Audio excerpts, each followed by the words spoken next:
ओम नमो भगवते वासुदेवाय। स्वागत है आपका हमारे चैनल पर। आज के इस वीडियो में आप सुनेंगे वैशाख मास के महात्म के 5वें अध्याय की कथा। इसके अलावा हमारे चैनल पर सभी प्रकार की व्रत कथाएं भी सुनाई जाती हैं। तो सभी प्रकार की व्रत कथाएं सुनने के लिए, महात्म सुनने के लिए आपको हमारे चैनल को सब्सक्राइब करके बेल आइकन पर प्रेस करना है और आज की कथा अच्छी लगे तो लाइक करना है और शेयर करना है। और अब सुनते हैं वैशाख मास के महात्म के 5वें अध्याय की कथा, जिसमें नारद जी सृष्टि रचना एवं धर्म कर्म के द्वारा प्राणियों की रक्षा का वर्णन कर रहे हैं। नारद जी कहने लगे, राजन, वैशाख मास सब धर्मों से, सब प्रकार के तपों से, सब महीनों से और सब प्रकार के दानों से अधिक उत्तम है। सो मैं तेरे सामने कहता हूँ, हे महाभाग, तू ध्यान से सुन। जब सब युगों का अंत होता है, तब समस्त देवताओं के स्वामी शेष शाही भगवान विष्णु संपूर्ण लोक और जीवों को अपने उदर में समेटकर प्रलय के समुद्र में शयन करते हैं और योग माया के प्रताप से अनेक एकता को प्राप्त होते हैं। एक निमेष व्यतीत होने पर वेद प्रार्थना करके भगवान को जगाते हैं।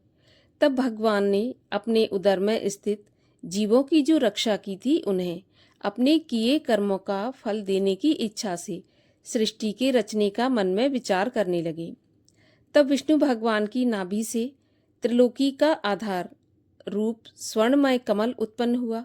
उस कमल में से विराट पुरुष रूपी ब्रह्मा उत्पन्न हुए।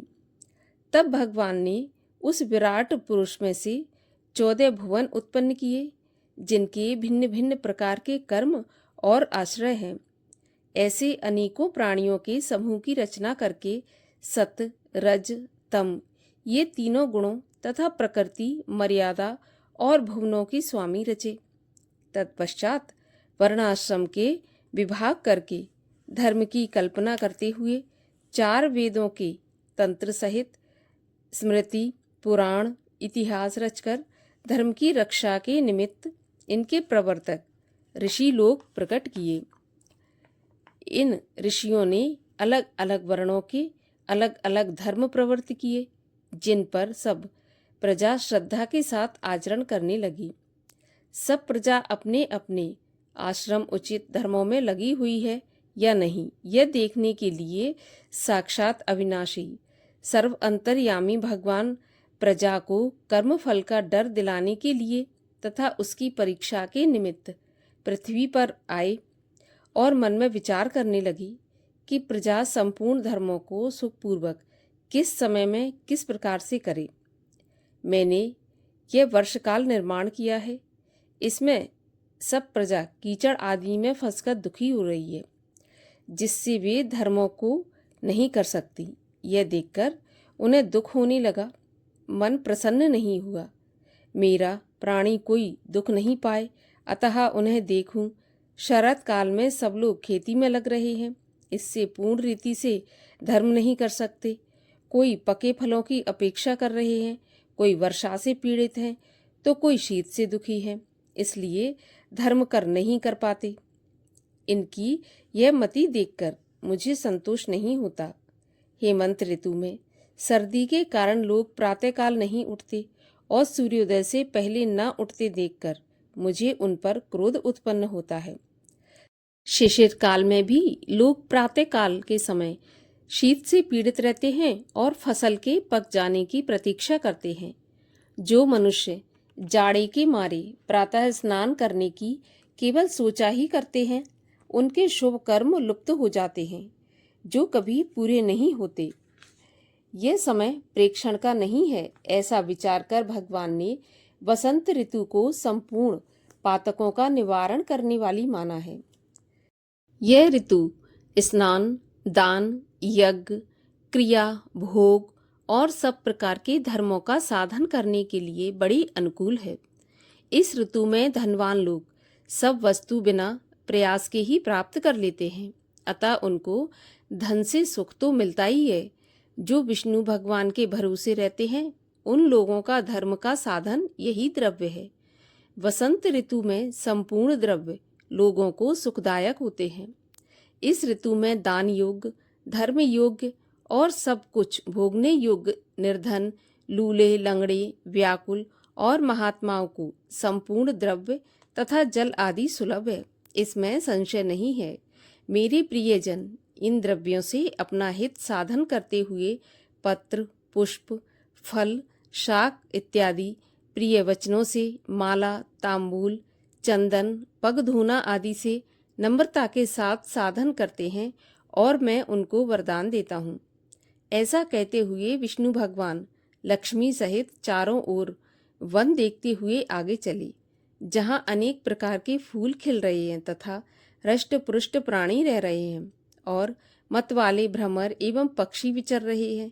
इस प्रकार ग्रामवासियों के बहुमूल आश्रमों के आंगन, उद्यान और स्थल लक्ष्मी जी को दिखाने लगे, जिनकी देवता, मुनीश्वर, सिद्ध, चारण, गंधर्व, किन्नर, नाग, राक्षस आदि स्तुति करते हैं। ऐसे वर्ण आश्रम वासियों के घरों में जाकर मीन की संक्रांति से कर्क की संक्रांति तक लक्ष्मी और सब देवताओं सहित भगवान निवास करके लोगों के कर्मों और अकर्मों का निरीक्षण करते हैं। वे धर्माचरण करने वाले पुरुषों की मनोकामना पूरी कर देते हैं और जो मद में उन्मत्त है उन लोगों की आयु तथा धन आदि को हर लेते हैं। जो वैशाख में भगवान की पूजा करते हैं तथा जल मूर्ति रूप साधु महात्माओं की सेवा करते हैं और अन्य महीनों में नहीं करते, उनके अपराध को भगवान क्षमा कर देते हैं। जैसे अपने देश के आए हुए राजा को देखकर उस देश के निवासी मनुष्य बहुमूल्य भेंट, पूजा आदि लेकर राजा की पूजा करते हैं, तब राजा पूजा के आकार आदि द्वारा ये जान लेता है कि किसकी सेवा पूरी है और किसकी थोड़ी है। जिसकी पूजा पूरी होती है उससे प्रसन्न होकर राजा उसे मनवांछित फल देता है और जिसकी पूजा सेवा ठीक नहीं होती उसे दंड देता है। ऐसे ही विष्णु भगवान वैशाख मास में जो विधि सहित पूजा करते हैं उन्हें मनवांछित फल देते हैं और जो ठीक प्रकार से नहीं करते उनके धन आदि को हर लेते हैं। धर्म के रक्षक देव सारंगधर विष्णु भगवान इस मास में प्राणियों की परीक्षा करते हैं, इसलिए यह महीना सबसे उत्तम बताया गया है। इस प्रकार वैशाख मास के महात्म के 5वें अध्याय की कथा का समापन यहीं पर होता है और आगे की कथाएं सुनने के लिए आप चैनल को सब्सक्राइब अवश्य कर लीजिए और आज की कथा को लाइक करके शेयर भी कर दीजिए।